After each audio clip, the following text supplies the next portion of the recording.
Bonjour, ravi de vous retrouver dans Lumière intérieure. Cette semaine, j'ai la joie d'accueillir un artiste polyglotte, un chanteur littéraire et même érudit. Si je vous dis du côté de chez Swann, vous l'avez déjà reconnu, ou encore Vanina. Vanina.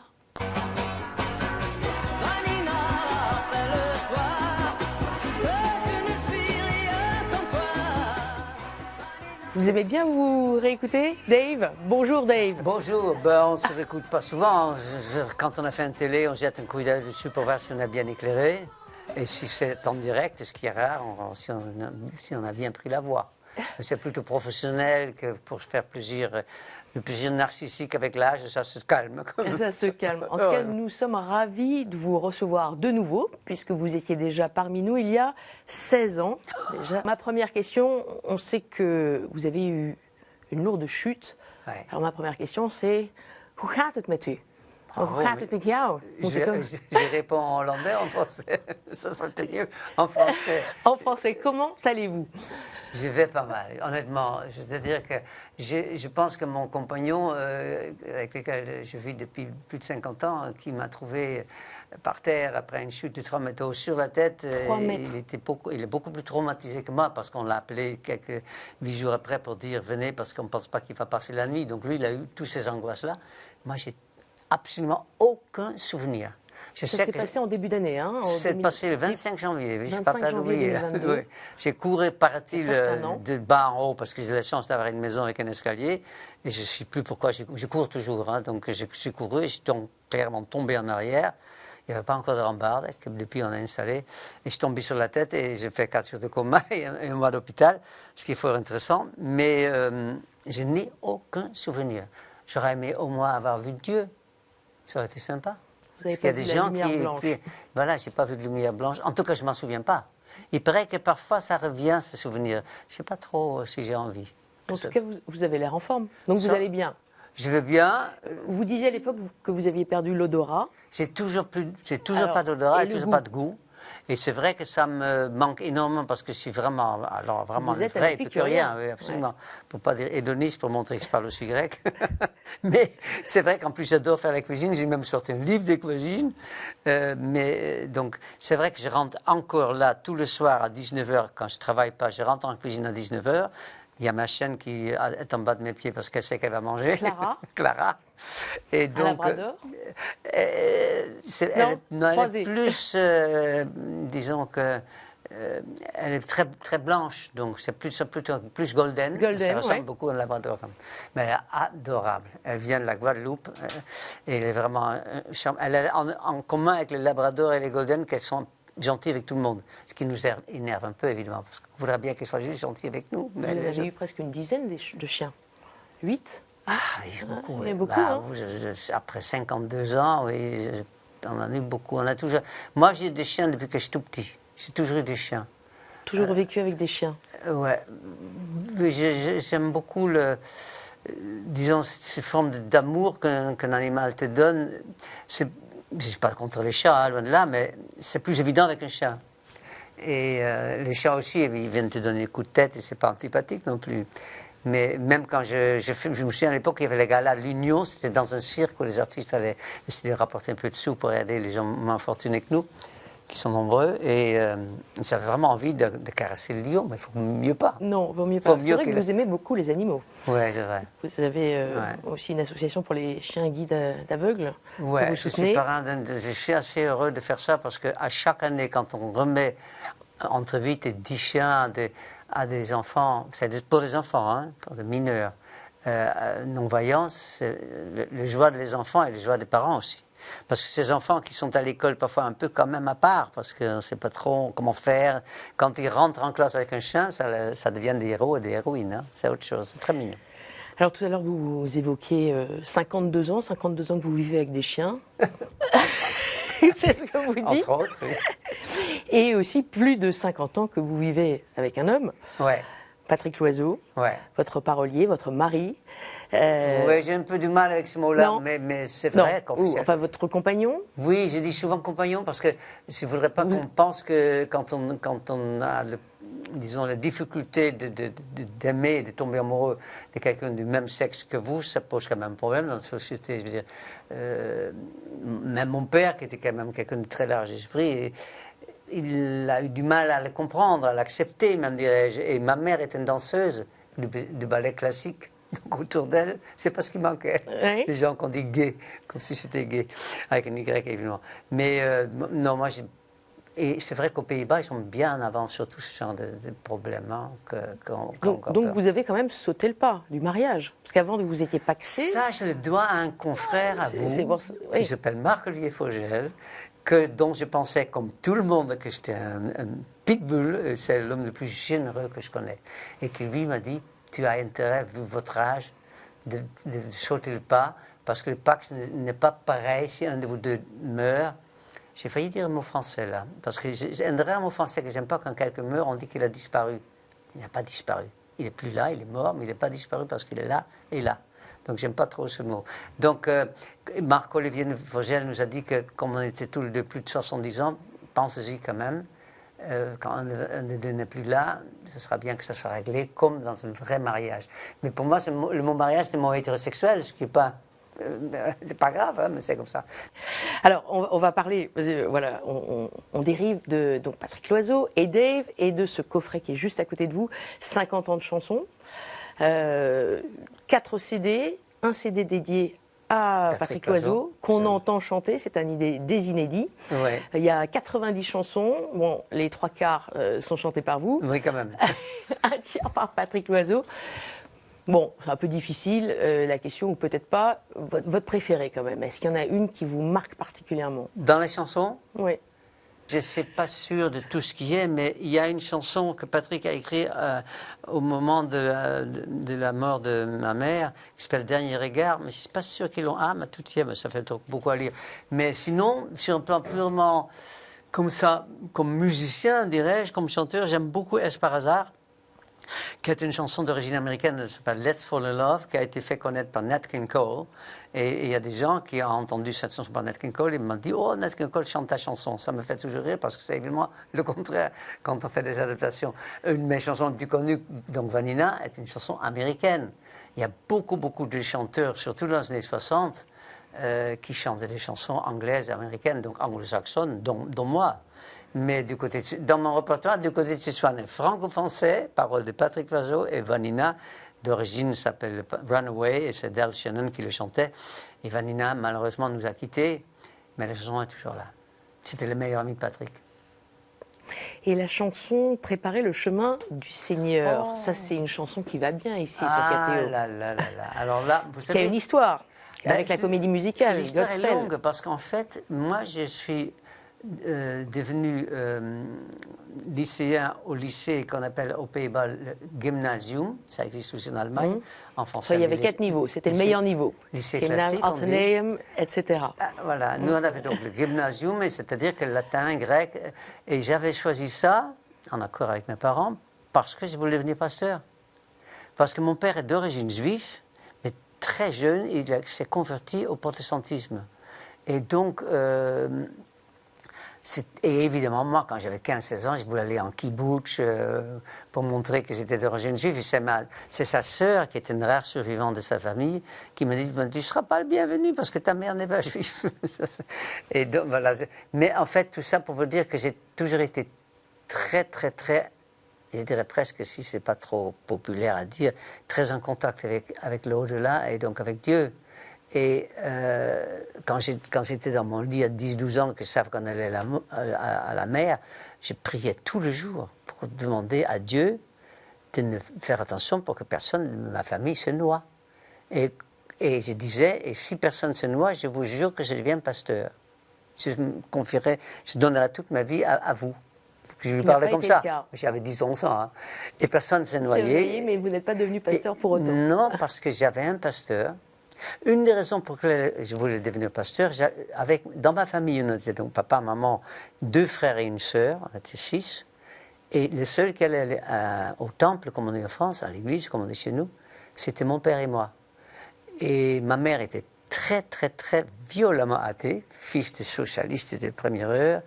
Et mes frères et sœurs n'étaient pas intéressés. Et moi, j'étais très attiré par Dieu. Je parlais beaucoup avec Dieu, qui me répondait rarement. Et donc, le pasteur, quand il allait avec mon père dans le village pas loin d'où j'ai grandi, c'était une femme. C'est une femme, les pasteurs aux Pays-Bas sont habillés comme en France des avocats. Donc je voulais devenir pasteur pour aider. Et puis c'est plus tard, un autre pasteur, parce que la pasteur en question a changé de lieu, et l'autre qui a dit, je ne sais pas si tu es né pour faire ce métier-là. Parce qu'il avait compris, parce que je lui avais expliqué que j'étais plus attiré par les garçons et il ne trouvait ça pas une bonne idée. Donc voilà pourquoi je suis devenu finalement... Enfin, j'ai fait des études de droit pour devenir chanteur. Alors vous parlez du protestantisme. Vous alliez au temple. C'est vrai que les protestants ne connaissent pas trop la Vierge Marie. C'est pas. Par contre, ils connaissent plus la Bible. Voilà. Parce qu'ils lisent. Mais vous aimez particulièrement la Vierge Marie. Vous la chantez extrêmement bien. Pourquoi est-ce qu'on ne retrouve pas cette Ave Maria de Schubert dans cet album? Je vous propose de l'écouter. Ave Maria,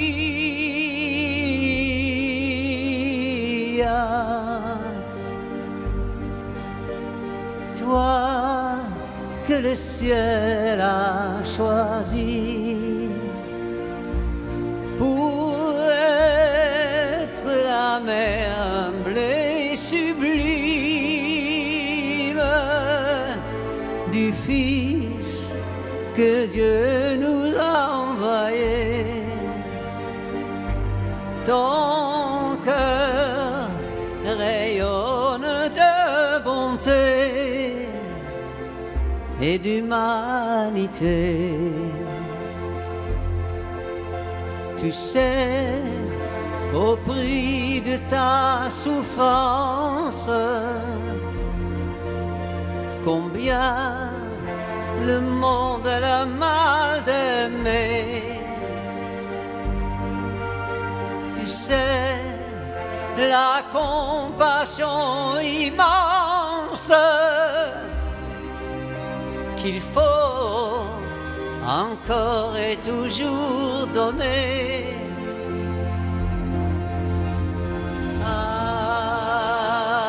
Ave Maria.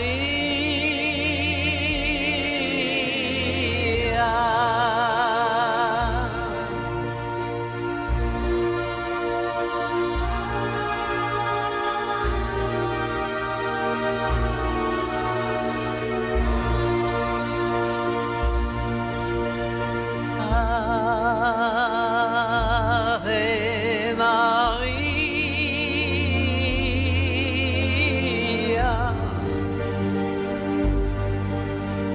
sous la même étoile qui brille et répand sur la terre la joie d'apprendre la nouvelle, l'espoir en cette nuit de Noël est né de toi. Divine la force d'être humaine, tu portes en toi tellement d'amour que dans ce monde envahi de haine, beaucoup t'appellent à leur secours. Ave Maria.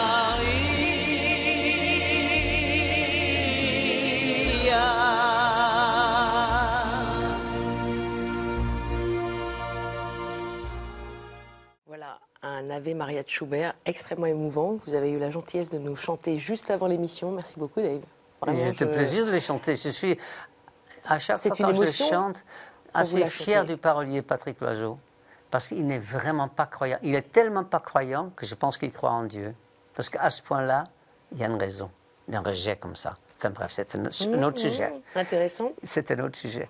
Et donc, c'est-à-dire que moi, comme je voulais devenir pasteur, je suis très jeune, vers l'âge de 14 ans, déjà devenu maître d'école le dimanche, qui est un peu jeune, mais les mômes autour de moi avaient entre 6 et 12 ans. Donc c'était quand même moi le vieux, à 14 ans déjà. J'ai toujours été le vieux. Et donc je leur racontais les paraboles, je leur racontais les histoires de l'Ancien Testament, du Nouveau Testament, etc. Donc j'ai vraiment beaucoup lu la Bible dans ma vie. Et il y a notamment une des raisons pour lesquelles je m'appelle Dave. Alors c'est peut-être amusant pour ceux qui nous écoutent et qui nous regardent. 2 Samuel 1, verset 26, quand David apprend la mort de Jonathan, il dit... Je l'aimais plus que j'aimais ma femme, que j'aime ma femme. Et moi, j'avais lu ça quand je commence à avoir des doutes sur mon avenir de couple. Et je dis, alors je m'appelais David. Allez, Dave, je vous propose de continuer notre conversation. Mais sans moi, je vais m'éclipser, je vais vous proposer 4 mots. À vous de nous les éclairer, de nous les raconter, ces mots. À tout de suite. À tout de suite.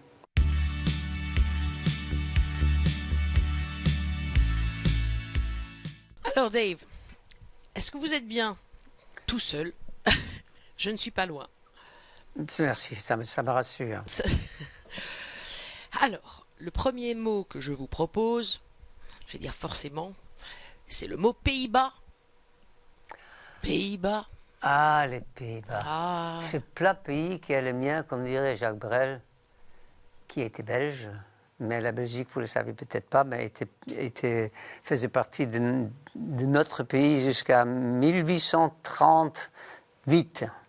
De 1830 à 1838, c'était la lutte, et après, ils sont devenus la Belgique. Enfin bref, le Pays-Bas, c'est quand même un pays auquel je suis attaché. C'est d'ailleurs une des raisons pour lesquelles je ne me suis pas fait naturaliser français, parce que je ne voulais pas renier mes origines. Pour des raisons, on va dire, de caractère, de défauts, pourquoi pas de qualité, il faut bien espérer un peu, mais aussi culturel, disons, que quand on a vécu dans un pays comme la Hollande, culturellement, il y a quand même une différence entre les autres pays. Ma sœur, qui avait épousé un Italien, était différent aussi. Chaque pays, même en Europe, a ses différences. Et j'aime bien globalement ce qui caractérise les Hollandais, une forme de, comment pourrais-je dire, compréhension.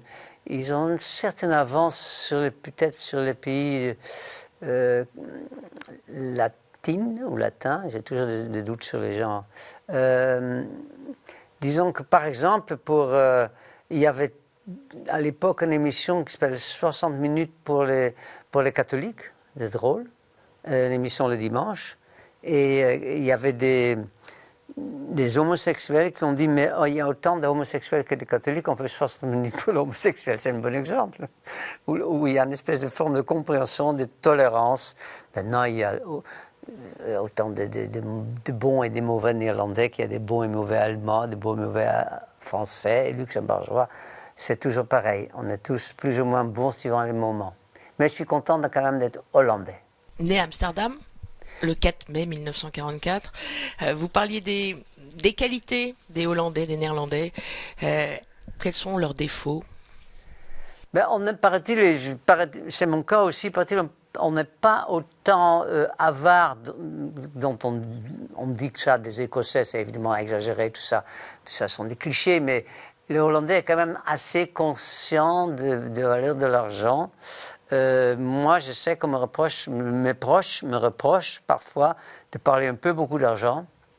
C'est peut-être j'avais lu à l'époque une autobiographie peut-être de Sophia Loren, dont elle disait aussi elle-même qu'elle parlait beaucoup d'argent. C'était une espèce d'angoisse de ne pas en avoir. Donc, et c'est pas pour soi-même qu'on a envie d'avoir de l'argent, c'est pour voir aussi le bien autour de soi. C'est pas de la frime, c'est vrai. C'est plus cool d'avoir un petit peu d'argent pour pouvoir envoyer promener les autres quand ils vous embêtent. Donc ça, c'est vraiment le cas des Hollandais. Et puis, c'est aussi des influences entre... La Hollande est un peu divisée en 3 pour ce qui est religion, croyance. Il y a les protestants, les catholiques et les athées, évidemment. Il y a ça aussi. Et tout ça s'entend quand même pas trop mal. De plus en plus, les athées. C'est l'un des pays les plus athée ou agnostique d'Europe. Ouais. Vous vous sentez bien un Européen? Je me sens bien européen, mais je ne peux vraiment pas renier. Est-ce que ça serait par atavisme juif, puisque mon père était d'origine juive, même s'il était converti au protestantisme.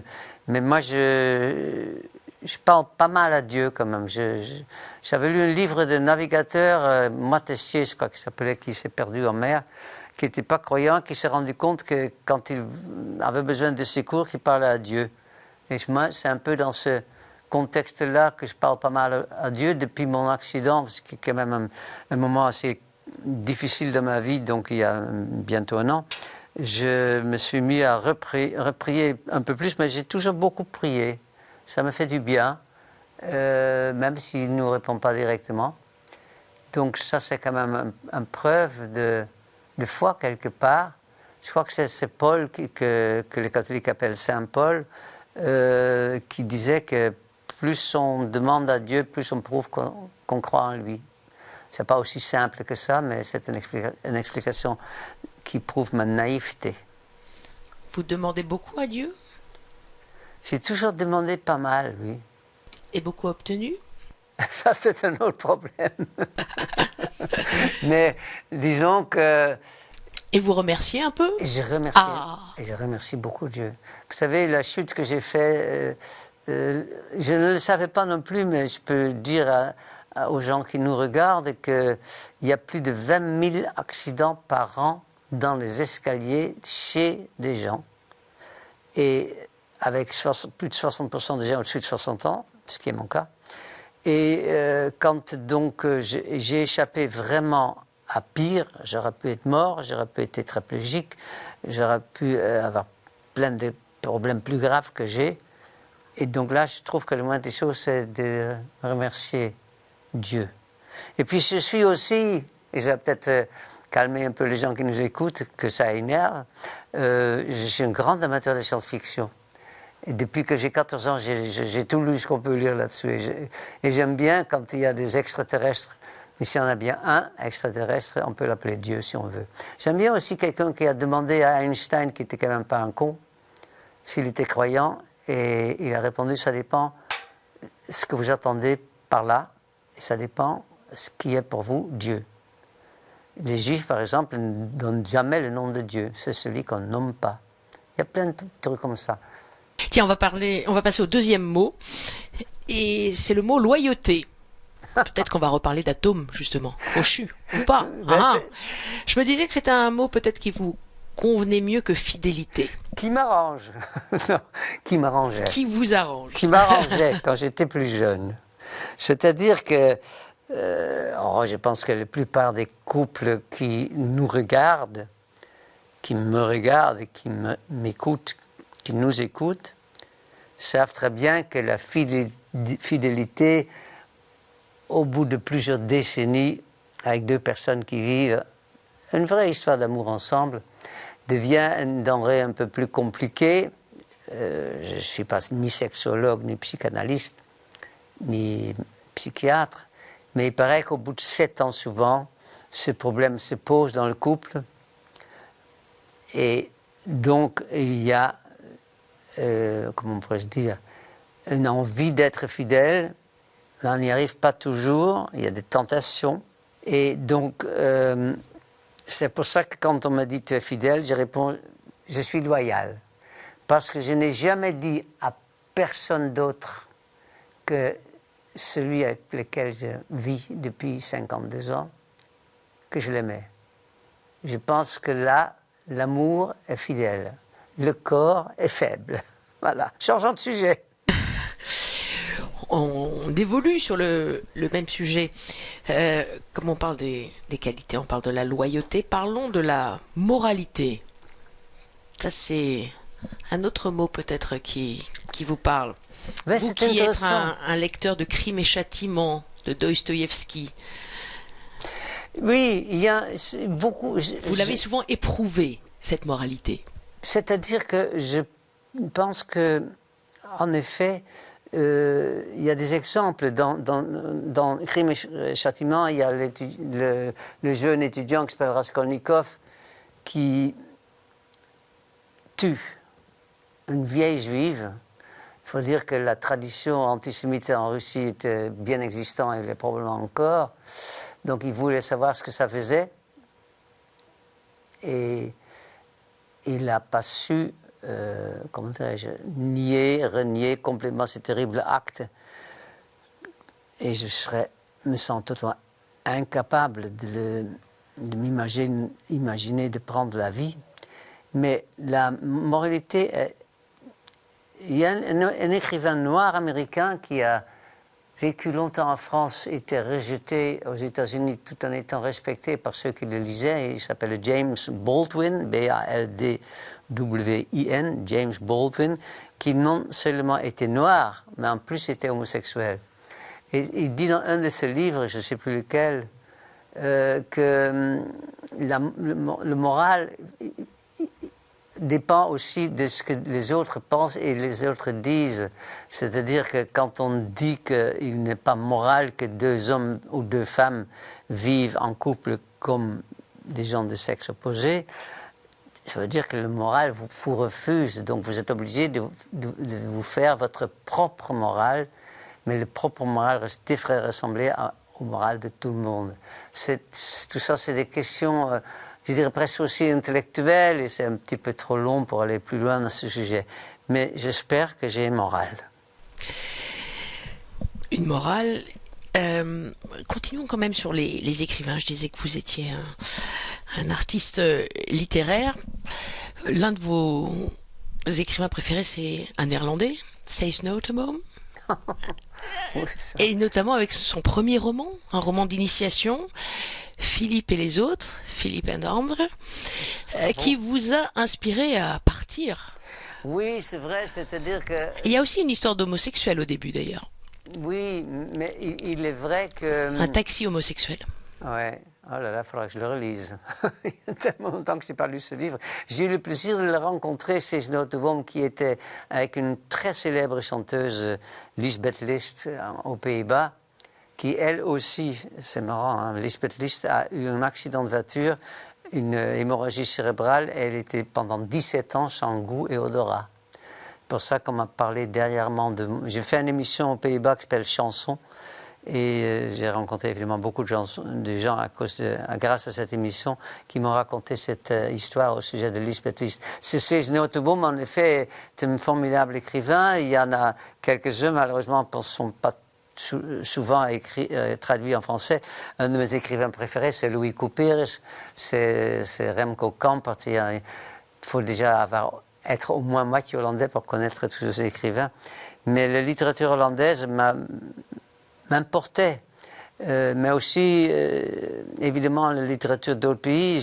J'adore Charles Dickens, Steinbeck. Il y a des écrivains anglais, américains, allemands, russes. Les écrivains sont des écrivains. Hein. Est-ce qu'en vieillissant, vous vous sentez de plus en plus hollandais? Est-ce que vous rêvez en hollandais ou plutôt en français? Il y a longtemps que je ne rêve plus en hollandais. Je pense, je ne suis pas sûr, mais je crois que je compte toujours en hollandais. Ça, c'est très hollandais. Ah. Compter l'argent. Oui, exactement. Geld. Geld blijft nog steeds toujours en hollandais. Oui. Allez, on passe au troisième mot. C'est un mot que vous aimez beaucoup. Personnage, personne que vous aimez Jésus. beaucoup. Jésus. Ah oui. C'est-à-dire que quand on me demande parfois dans les interviews comme ça, pour les journaux et autres, de personnages que j'aime, je cite quasiment toujours en premier Jésus, et souvent en second Alyosha Karamazov, le frère Karamazov. Quelqu'un qui est bon. J'aimerais tellement être bon. C'est tellement difficile d'être bon. Les bontés est c'est peut-être pour ça aussi que j'aime autant les chiens. J'ai l'impression que les animaux, quand ils tuent, quand ils agressent, ce n'est que pour manger. Tandis que nous autres êtres humains, on peut juste être méchants, quoi. Et ça me fait peur. Je comprends pas comment pourrais-je dire, de la haine, je comprends pas les gens qui mettent des saletés sur les tableaux, les gens qui mettent des tags sur le superbe mur. Évidemment, je sais que je ne suis pas meilleur que les autres, hein, attention. Hein. Mais Jésus, alors on croit pas que c'était le Fils de Dieu, mais quoi qu'il en soit, tout ce qu'on sait de lui à travers les écrits, c'était quelqu'un de bon. Plus bon que lui, pour ne pas dire meilleur, il n'y a pas. Vous aimez la scène du Christ quand il rompt le pain? Ah ben c'est tellement incroyable. Je veux dire que, vous savez, c'est marrant comme dans ma vie, il y a eu tellement à faire à la Bible et à la vie de Jésus, parce que j'ai été sur scène pendant 2 ans et demi, plus de 700 représentations d'une comédie musicale qui s'appelait Godspell et qui était basée sur la Bible, où on était 5 filles et 5 garçons, 5 hommes et 5 femmes. Avec Daniel Auteuil, en 1972, oui, entre autres. Entre autres avec Daniel Auteuil, avec quelqu'un que le public connaît aussi, qui s'appelle Armand Daltaï, qui était le premier prof de la Starac. Malheureusement, il y a celui qui jouait Jésus qui n'est plus, et celui qui jouait Judas non plus. J'avais le même âge que moi, globalement. On était 10 sur scène pendant 2 heures, sans quitter jamais la scène. Même à l'entracte, on restait sur scène parce qu'il y avait une espèce de table en bois avec des tréteaux et le public pouvait monter, nous poser des questions. C'était probablement une des plus grandes expériences artistiques et humanitaires de ma vie. Et c'est en même temps là où j'ai appris mon métier, je crois, parce que c'était un spectacle qui durait 2 heures, donc avec Jésus, et j'étais dans un terrain de jeu à New York, c'était une pièce américaine, et Jésus distribuait des rôles. Donc il y en avait un qui jouait à un moment Judas, à un moment il jouait un père, un fils prodigue.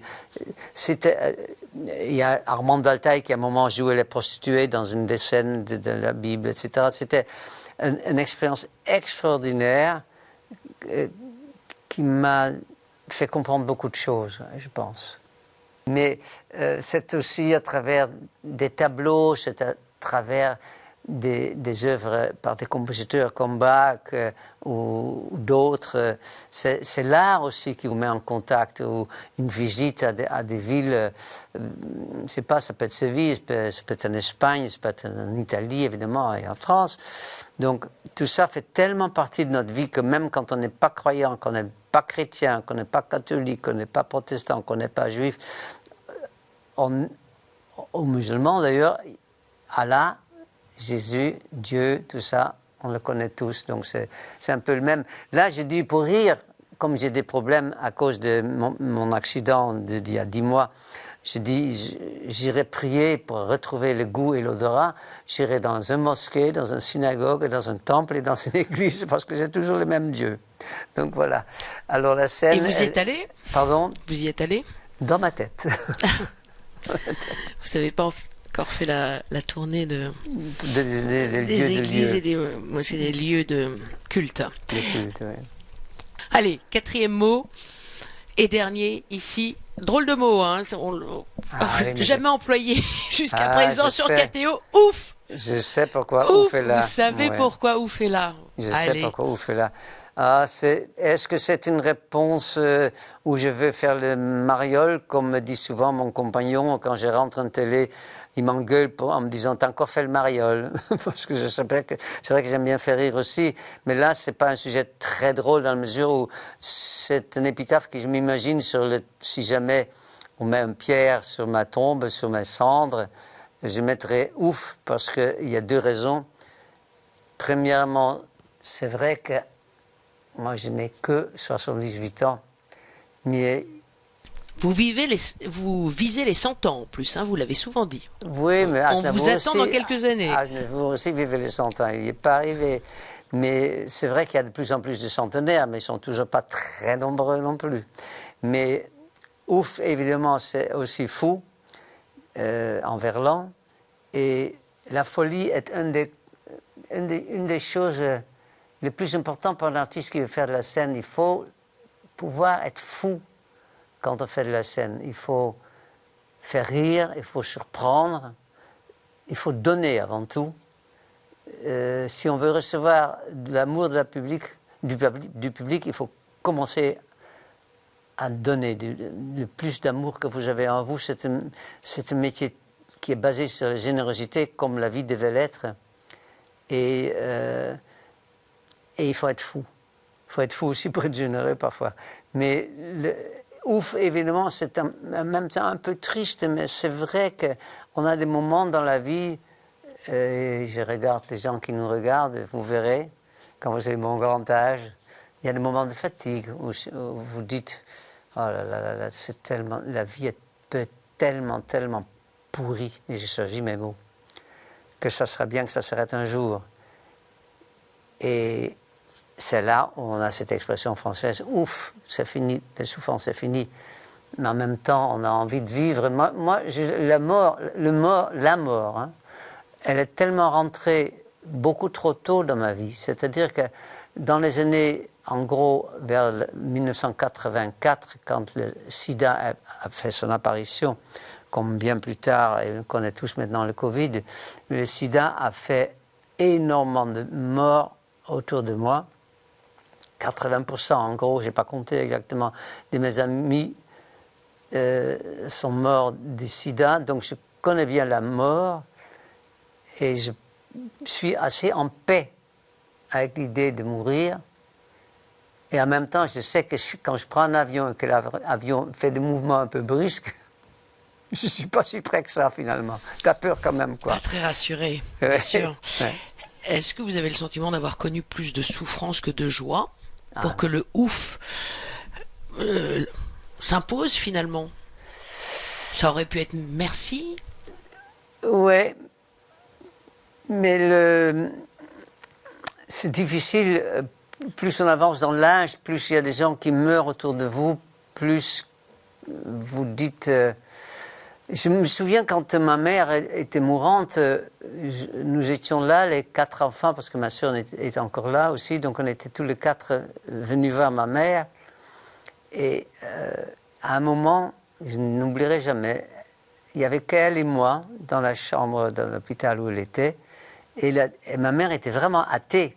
Et elle m'a dit, va voir en bas à l'accueil de l'hôpital s'il n'y a pas un curé, un rabbin... un pasteur, je voudrais bien lui parler pour savoir ce qu'il pense qu'il y a après. Elle avait une espèce d'inquiétude. Et donc je suis descendu et il y avait un pasteur. J'ai demandé au pasteur s'il voulait bien me donner quelques minutes de sa vie pour parler à ma mère qui était en train de tout doucement de périr. Et il a évidemment monté. Moi je suis resté dans la chambre, mais je me suis un peu éloigné, j'ai regardé dehors par la fenêtre. Et puis à un moment, je regarde où en était ma mère et je voyais qu'avec sa main, elle faisait signe, ils ont fait partir. Donc j'ai dit, monsieur le pasteur, merci beaucoup d'être venu. Et à peine il avait fermé la porte, où ma mère m'a dit, il n'en sait pas plus. Non, maman. Elle m'a dit, mais finalement, j'ai plein d'amis qui sont morts et ça s'est bien passé. Je n'ai jamais compris ce qu'elle voulait dire par là. Ça s'est bien passé. Peut-être qu'elle voulait dire par là qu'elle a vu des amis à elle, de sa vie à elle, mourir en paix. Moi, j'ai vu beaucoup de gens mourir et j'ai surtout des souvenirs de 2 personnes qui avaient une grande angoisse dans les regards. Et c'est ceux-là qui me rendent encore aujourd'hui malheureux. Rien qu'en parlant, ça ne me fait pas plaisir de raconter ça. Mais donc, quand je dis ouf, c'est que j'espère qu'en ce moment inévitable, parce qu'on sait que la vie est une longue maladie qui finit mal, quand ça va m'arriver, j'espère que je serai en paix avec cette idée-là. Et donc, je pourrais dire ouf. Vous venez d'employer le verbe espérer. Vous avez donc une espérance? Ah oui. Comment vous voyez les choses? L'espoir, quand on fait un petit peu comme la mythologie grecque, c'est ce qui reste dans les boîtes de Pandore, on a toujours de l'espoir. Quand on n'a plus de l'espoir... Espoir et espérance, c'est pas tout à fait la même chose. C'est vrai. L'espérance, c'est une confiance pure, désintéressée. L'espoir, c'est désirer quelque chose de meilleur. l'espérance, c'est plus fort. Il faudra voir avec Guy Béard qui a chanté l'espérance est folle et qui farandole. Quelle est votre espérance, à vous, votre espoir? Je pense qu'il faudrait surtout espérer que les êtres humains que nous sommes, nous serons toujours tout doucement en train de nous améliorer. Mais j'en suis pas sûr. Ça, c'est un espoir pour les vivants, pour ceux qui restent. Mais vous-même, est-ce que vous réfléchissez à la finitude, à la mort, oui. À l'au-delà? Ah, mais vous savez,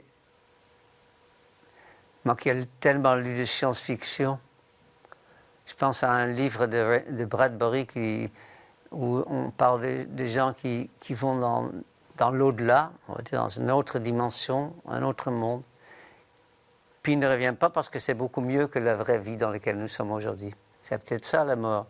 Moi, je pense que là-dessus, je suis plutôt, je dirais presque cartésien, même si Descartes n'est plus la personne que j'aimais autant parce que je sais qu'il n'était pas gentil avec les animaux, il pensait qu'il n'avait pas d'âme, qu'il ne connaissait pas la souffrance. Mais bon, il vivait à Amsterdam, donc je ne serai pas beaucoup pardonné. Mais sur le cartésien, à moi, dirait que quand on est mort, c'est un peu comme un transistor dans lequel les batteries sont finies, il ne donne plus de son. D'accord. C'est pas gay comme fait, je suis d'accord. Non, mais... pragmatique, hollandais, typique. N'est-ce pas? Allez, je vous rejoins. Okay. Tot zo. Tot zo.